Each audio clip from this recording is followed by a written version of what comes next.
Olá, no programa de hoje você vai ver o número de mortes no trânsito por causa da embriaguez continua alto, mesmo com a tolerância zero da lei seca. Já recebeu cartão de crédito em casa sem pedir? Fique atento, isso é uma prática abusiva. Lei Maria da Penha, você vai saber o que fazer na hora de enfrentar a violência doméstica. Pensão alimentícia não vale só para os filhos. Hoje vamos mostrar quem tem esse direito e como buscá-lo na justiça. E mais, agora você pode assistir a todas as edições do Direito Meu, Direito Seu, pelo aplicativo do programa que já está disponível. Eu sou Poliana Rezende e está no ar a revista eletrônica produzida pela equipe de TV do Superior Tribunal de Justiça. Hora de saber o que é direito meu, direito seu.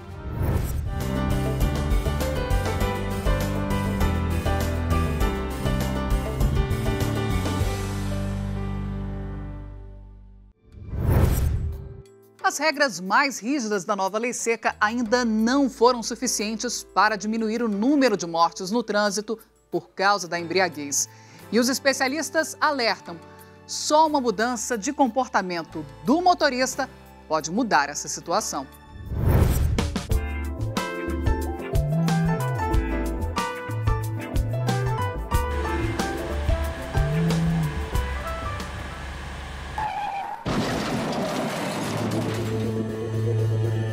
Uma escolha que pode afetar a vida de outras pessoas. Ao decidir dirigir depois de beber, o motorista assume o risco de causar um acidente, ferir ou até matar. Em maio de 2012, William perdeu a mãe de 45 anos e a irmã mais nova, de 21, em um acidente de trânsito no Distrito Federal. Era Dia das Mães. Então, elas estavam voltando de uma viagem, né? Estavam na casa da minha avó e já estavam chegando aqui em Brasília. Isso foi em Minas Gerais, já estavam aqui em Brasília. E o acidente foi num engarrafamento, o carro delas parou nesse engarrafamento e foi atingido por uma caminhonete, né? A 120 km por hora. Não havia sinal de freios desse veículo, né? O condutor foi comprovado que ele estava embriagado. E elas morreram, né? A minha irmã morreu a caminho do hospital e a minha mãe morreu ali. Aquele era um Dia das Mães, era para ser um dia especial. A última lembrança que eu tenho da minha mãe é do corpo dela ainda quente e já sem vida, lá no asfalto, né? Eu cheguei, me telefonaram e aí eu me deparei. Essa foi a lembrança, né? A triste lembrança que eu guardo dela por conta de uma atitude inconsequente, né? Uma tia, o cunhado e outra irmã de William também estavam no carro, mas sobreviveram. 3 anos já se passaram desde o acidente. Mas para a família, além da saudade, é preciso conviver com a frustração da impunidade. Para quem perdeu, é extremamente doloroso, né, ter que aguardar que a justiça seja feita. Tragédias como a que marcou a família de William, onde o álcool e a direção se tornam uma combinação fatal, não param de crescer. Um levantamento da Polícia Rodoviária Federal feito entre 2007, ano que a lei seca passou a valer, e 2012, mostrou que os acidentes causados por embriaguez ao volante no Brasil aumentaram. Isso porque, de acordo com a PRF, o motorista ainda não se conscientizou o suficiente. A mudança ainda não é efetiva. Em alguns locais onde há maior fiscalização, de fato, as pessoas evitam dirigir e beber por medo da punição. Mas na maior parte do Brasil, infelizmente, ainda é recorrente você encontrar pessoas embriagadas dirigindo. Infelizmente, não houve uma mudança cultural. As pessoas ainda bebem e dirigem. As pessoas têm que ter consciência de que beber e dirigir é uma nocividade e pode causar um risco potencial de acidente e levar ao óbito. Em vigor há 7 anos, a lei seca surgiu com o objetivo de diminuir o número de acidentes de trânsito causados por motoristas embriagados. Isso porque estudos comprovaram que o consumo de bebidas alcoólicas é uma das principais causas de acidentes automobilísticos do país. Desde que a tolerância zero passou a valer em 2012, a Polícia Rodoviária Federal já aplicou mais de 117 mil multas a motoristas que foram flagrados dirigindo embriagados. falta uma conscientização por parte das pessoas para que essa conduta seja evitada, para evitar acidentes de trânsito, não por medo da punição. Né? A gente tem mais de 100 pessoas que morrem por dia vítimas de acidentes de trânsito. A Polícia Rodoviária Federal adotou como política fazer testes de etilômetros em quaisquer pessoas, mesmo que não apresentem sinais evidentes de embriaguez. É uma tendência e é um pedido da Organização Mundial de Saúde para combater exatamente a embriaguez ao volante. A rigidez da lei, que hoje não tolera nenhuma quantidade de álcool, divide opiniões. A questão é dimensionar a capacidade de alcance dessa lei, ou seja, você tem que pegar aquele cidadão realmente contumaz, aquele infrator no trânsito que usa o álcool de forma habitual e não criminalizar aquele cidadão de bem. Foram feitos vários testes e eles demonstram que a partir das primeiras doses, até da primeira dose de bebida, os reflexos já ficam alterados, em especial a fotossensibilidade. Então você vai olhar a pessoa, ela não tem nenhum sintoma de que está embriagada, mas as suas reações já estão alteradas.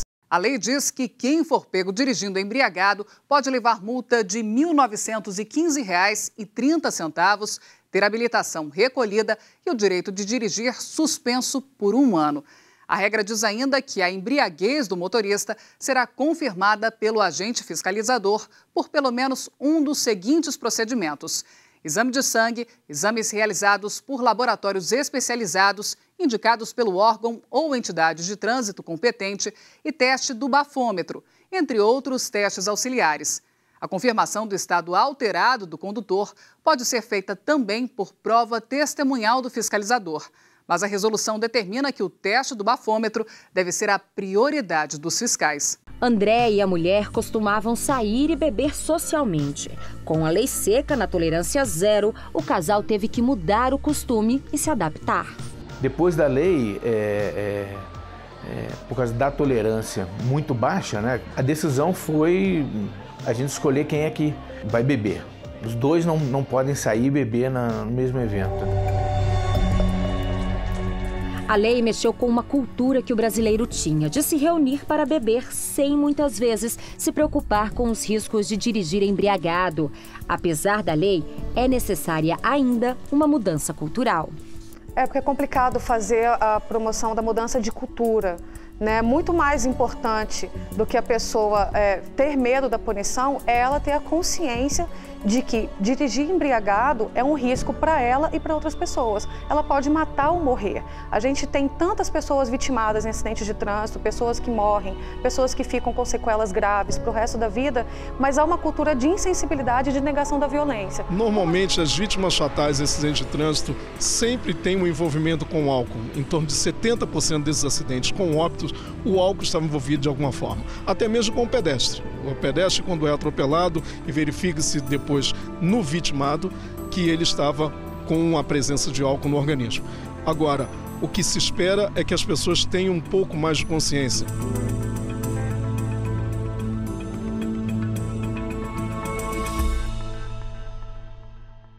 Quem mata no trânsito por embriaguez responde por homicídio. No culposo, ou seja, quando não há intenção de matar, a pena mínima é de 6 anos. Mas no caso do doloso, quando há intenção ou se assume o risco de matar, a pena pode chegar a 30 anos, de acordo com o Código Penal. Agora você pode assistir todas as edições do Direito Meu, Direito Seu pelo aplicativo do programa. É muito simples. Para instalar o app, digite no seu navegador app.vc/tmds e siga as instruções. Ou ainda baixe o leitor do QR Code e fotografe a imagem ao lado. O aplicativo funciona em todas as plataformas, Windows, Android e iOS. Direito Meu, Direito Seu. É preciso conhecer para fazer valer. A prática dos bancos de enviar cartão de crédito sem a solicitação do cliente é considerada pelo Código de Defesa do Consumidor como abusiva. Saiba agora o que fazer nesse caso.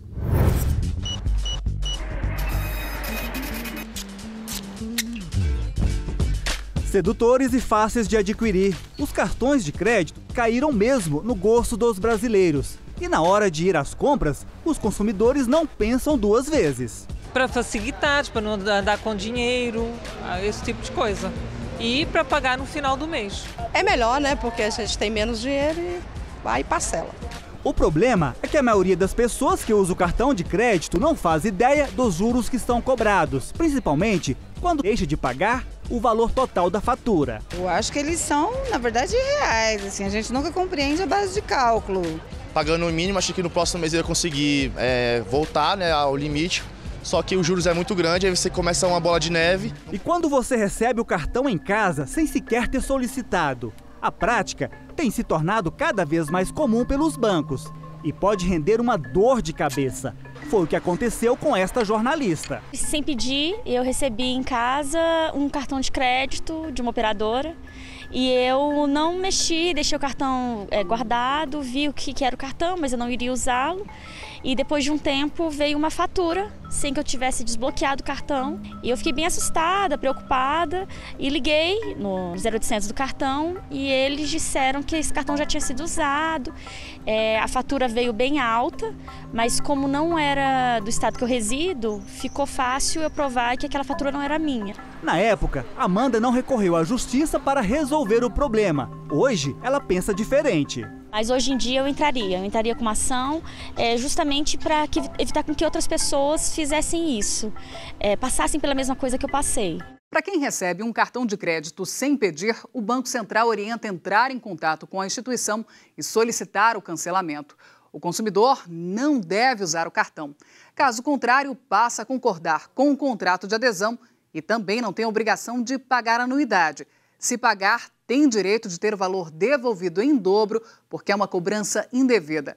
Quem tiver o nome enviado para cadastros de inadimplentes pode pedir indenização.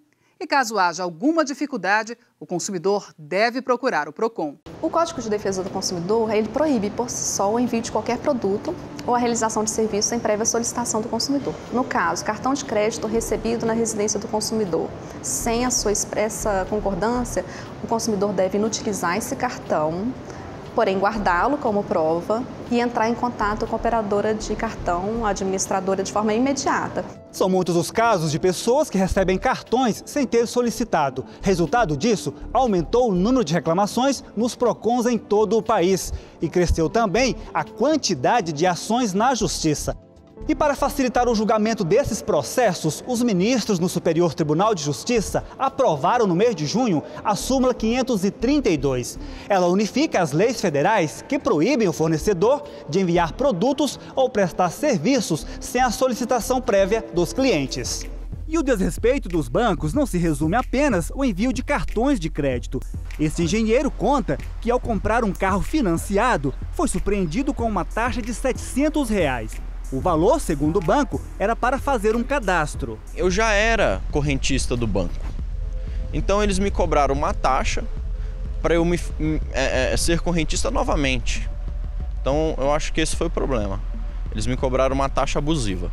Ranis confessa que ao ler o contrato não prestou atenção nas cláusulas, o que foi um erro.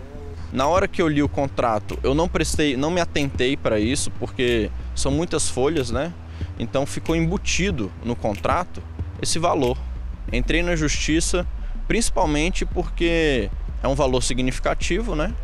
E em segundo lugar, é um valor que a concessionária ganha em cima de vários clientes que ela possui, né? Então isso me motivou a entrar e procurar os meus direitos. Direitos que são garantidos por lei. E é para fazer valer esses direitos que a Secretaria Nacional do Consumidor do Ministério da Justiça tem trabalhado. Recentemente nós divulgamos uma grande multa no setor financeiro por cobrança de tarifa bancária que não poderia ter sido cobrada. A multa é importante, mas é importante também que esses dados sejam públicos, porque é uma maneira de você desestimular ao setor a cobrança e de outro lado, orientar a consumidores para não se calarem diante de uma cobrança indevida.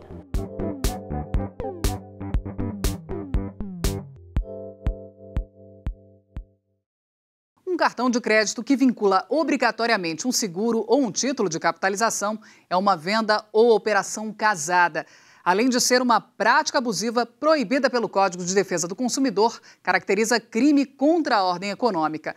A pena é de 2 a 5 anos de prisão ou multa prevista para o infrator. O consumidor pode registrar reclamações contra operadoras e bancos pelo site www.bcb.gov.br ou pelo telefone 145. A Central de Atendimento à Mulher, o Ligue 180, registrou só no ano passado mais de 485 mil atendimentos. Metade dessas denúncias foram de violência física, 32% de violência psicológica e 18% de violência moral e outros relatos. Saiba agora o que fazer ao enfrentar uma situação de violência doméstica.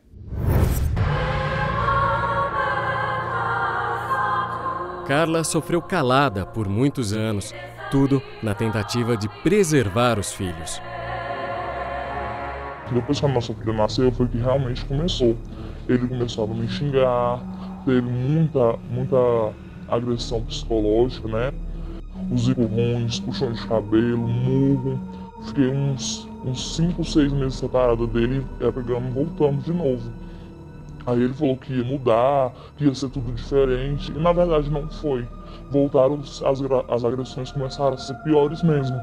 Começaram mais xingamentos, começaram as agressões a ser cada vez mais fortes, mais violentas, tanto na frente dos meus filhos mesmo. Ela denunciou e, como poderia ser morta pelo companheiro que não aceitava a separação, foi para uma casa-abrigo. O primeiro objetivo é proteger essas mulheres, tirar essa mulher imediatamente da cena de risco. A gente se preocupa muito em criar alternativas para essa mulher assim que ela sair. Inclusão no programa Bolsa Família, inclusão em o acesso a benefícios socioassistenciais. A gente procura ver se ela tem uma rede familiar de proteção que possa estar mais perto dela, então a gente faz contato com familiares. Além de casas-abrigo e delegacias especializadas, o país conta com 2 casas da mulher brasileira. Uma delas fica aqui em Brasília. A mulher ela não precisa migrar mais por diversos serviços, ela conta com o serviço de atendimento em um único espaço. E esse espaço ele está em articulação com toda a rede. Outro serviço é o Ligue 180. O número é para receber denúncias de violação aos direitos das mulheres. Ele pode atender ligações de qualquer lugar do país durante 24 horas, de forma ininterrupta, inclusive para municípios muito pequenos, onde não existe uma rede especializada, existe um canal de escuta da mulher, que é um canal qualificado, que dá informações sobre seus direitos e sobre os serviços e os canais que ela pode buscar para que ela possa sair dessa situação. A Lei Maria da Penha prevê como crimes contra a mulher a violência física, psicológica, sexual, moral e patrimonial. O juiz poderá conceder, no prazo de 48 horas, medidas protetivas de urgência, como suspensão do porte de arma do agressor, afastamento do lar e distanciamento da vítima, dependendo da situação.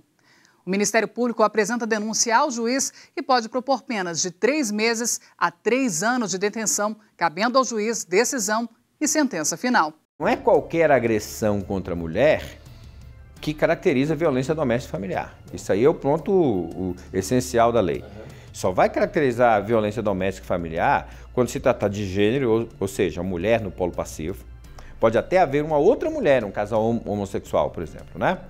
Mas quem tem que estar no polo passivo somente a mulher. O homem não pode. O Ministério Público do Distrito Federal denunciou um homem por suposto crime de violência doméstica. Mas a defesa queria o trancamento da ação porque a vítima manifestou o desejo de retirar a queixa.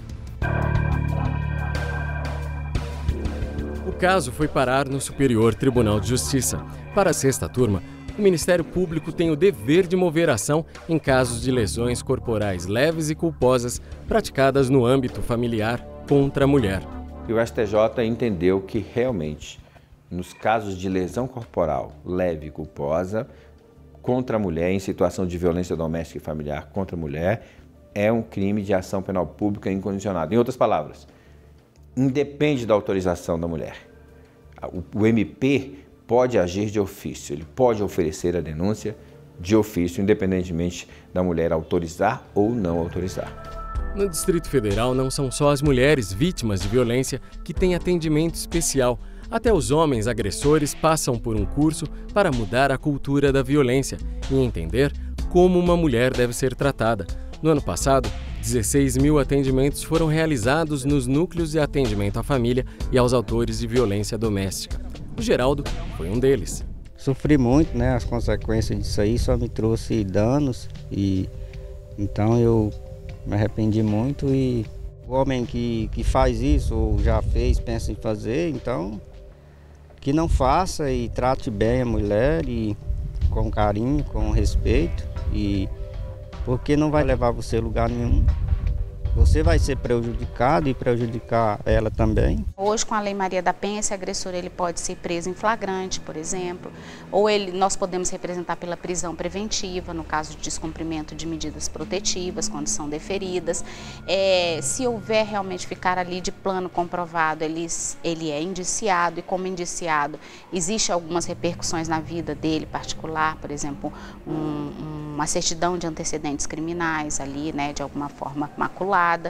E ele vai ser denunciado pelo Ministério Público e responder um processo judicial. A ministra Laurita Vaz, vice-presidente do Superior Tribunal de Justiça, destaca a importância dos 3 poderes na efetivação da Lei Maria da Penha. Esse processo sociológico, ele não tem chegado a todas as mulheres.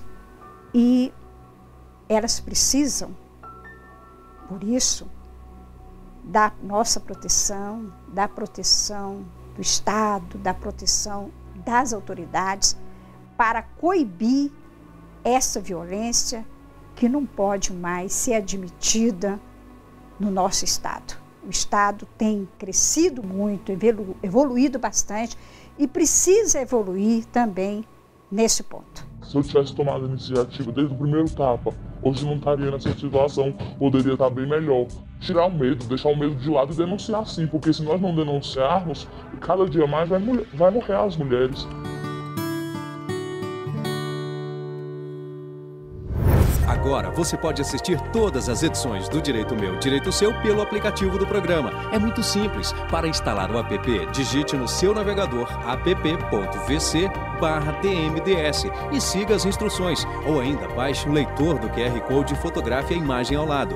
O aplicativo funciona em todas as plataformas, Windows, Android e iOS. Direito Meu, Direito Seu. É preciso conhecer para fazer valer. A pensão alimentícia não é um direito apenas dos filhos.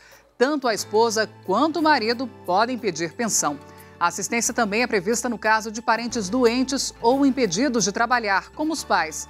Entenda agora o que é direito meu, direito seu, quando o assunto é pensão alimentícia. Leonardo foi casado durante 7 anos, período em que teve 2 filhas. Quando o casamento acabou, foi hora de dividir as responsabilidades. A pensão alimentícia das gêmeas passou a ser paga depois que fez um acordo verbal com a ex-mulher. Até que um dia teve uma surpresa. Depois de 10 anos, eu fui surpreendido com a visita de um oficial de justiça aqui na minha casa. Ela falava que eu ganhava um valor bem acima do que eu realmente ganhava, Queria 30% desse valor, muito acima.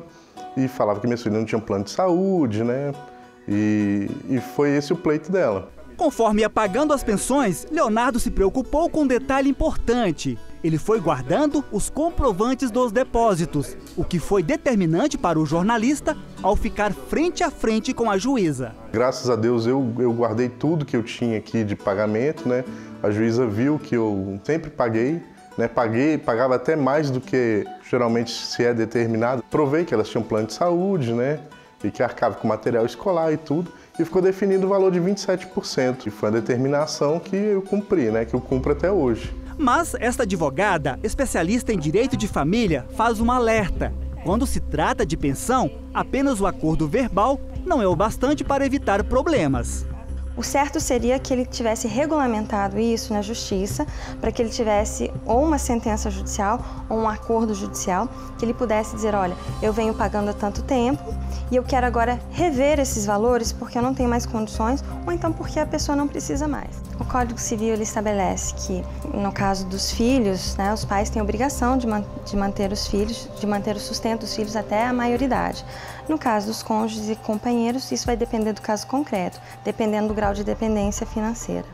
E a lei não perdoa mesmo. Pensão alimentícia é assim, ou paga ou vai para a cadeia. Foi o que aconteceu com este publicitário que prefere não se identificar. Há 13 anos, ele paga a pensão da filha, fruto do primeiro casamento. Mesmo assim, foi parar atrás das grades. Eu fui apreendido, né? Dizendo que eu estava atrasado. Eu tinha certeza que eu tinha os comprovantes que eu pagava antes, né, de ser registrado. E depois que eu fui registrado, já estava sendo descontado no meu contra-cheque. E mesmo apesar disso, eu fui preso porque tinha, segundo a minha ex-mulher, eu tinha pensão atrasada, que ela queria um valor maior e tal, e eu não entendi porquê. E resumindo, eu fiquei 3 dias preso. Para poder sair da prisão, o publicitário precisou contar com a ajuda de amigos e parentes. Foi minha família reunindo colegas, amigos, parentes, reuniram todo mundo e depositaram o valor que foi exigido na conta da pessoa. E depois de 3 dias eu saí. Se não fosse esses meus amigos, esses meus colegas mesmo, assim, de fé, eu tinha que ficar 3 meses na cadeia, né? Para pedir a pensão alimentícia, o responsável da criança deve procurar um fórum com os seguintes documentos: RG, CPF, comprovante de residência do responsável da criança e endereço residencial ou comercial de quem vai receber o pedido de pagamento de pensão. No caso de menores de 18 anos, deve ser entregue também a certidão de nascimento constando o nome do pai. Se a criança ou o adolescente não tem o nome do pai na certidão de nascimento, é necessário procurar a Defensoria Pública para propor ação de investigação de paternidade, porque não é possível cobrar pensão antes do filho ter o nome do pai no registro de nascimento. Essa pensão ela é sempre fixada, levando em consideração esses dois fatores, né? Esses dois vetores, assim, melhor dizendo. A necessidade, quais são os gastos dessa pessoa, o que ela precisa para sobreviver, e a possibilidade, quanto a quem vai prestar ganha, quais são os gastos que ele tem. Somente nos primeiros 5 meses deste ano, o Superior Tribunal de Justiça recebeu cerca de 1.400 processos relacionados à pensão alimentícia. Um deles que chamou a atenção foi de uma mulher que viveu com o ex-companheiro durante 16 anos em regime de união estável. E quando eles se separaram, ela procurou a justiça e pediu o benefício. Nas ruas, as opiniões sobre o assunto são variadas e se divergem. Uma mulher que viveu com um marido de 16 anos e se separa, você acha que ela tem direito a receber pensão ou não? Eu acho que sim, né? Eu acho justo. Compartilhou 10 anos, é justo que ela receba. E se fosse o marido? Aí eu acho que não seria justo. Não, se não tem filho, né?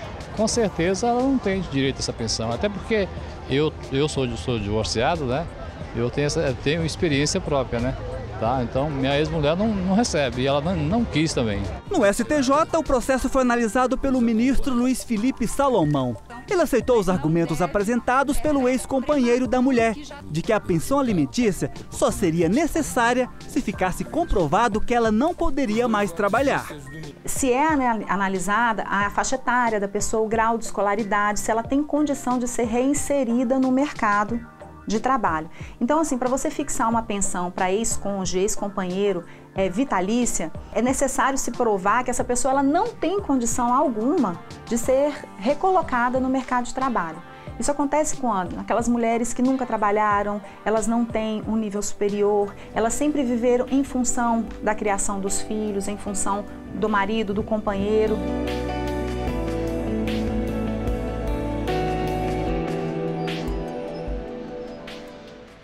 O valor da pensão pode ser mudado para mais ou para menos por ordem do juiz. Para aumentar o valor, é preciso provar que quem paga a pensão pode arcar com o que se pede, ou quem recebe precisa de um valor maior. Já para diminuir a pensão, é preciso provar que não é possível mais pagar o que o juiz determinou. Agora você pode assistir todas as edições do Direito Meu, Direito Seu pelo aplicativo do programa. É muito simples. Para instalar o app, digite no seu navegador app.vc/tmds e siga as instruções. Ou ainda baixe o leitor do QR Code e fotografe a imagem ao lado. O aplicativo funciona em todas as plataformas, Windows, Android e iOS.